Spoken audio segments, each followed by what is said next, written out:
जय मिथिला। टिंकू झा। मिथिला में मधुबनी जिला, मिथिला में 16टा जिला छै, ओहिमे मधुबनी जिला में देखियौ जितिया के व्रत दिन से जितवाहन के माय बहिन मिथिलानी सब जे व्रत केने रहथि। भीषण गर्मी सितंबर महीना में आइ तक एहन गर्मी कहियो नहीं देखल गेल छलै। और माय बहिन सब जै दिन से व्रत केला, इंद्र भगवान खुश भेलखिन।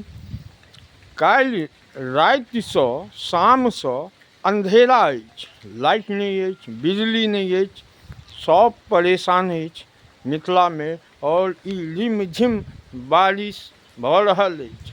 देखियौ हरियाली गांव घर के, अहूँ सब जे बाहर हैब हुनका ई हरियाली, फूल, ऑक्सीजन, पर्यावरण, सुंदर व्यवस्था, गांव में हरा भरा गांव। हमहूँ एखन रिमझिम बारिश भऽ रहल अछि तऽ अहाँ सबके सोचलहुँ एगो वीडियो बना कऽ और एतुक्का मौसम सेहो दिखाबी।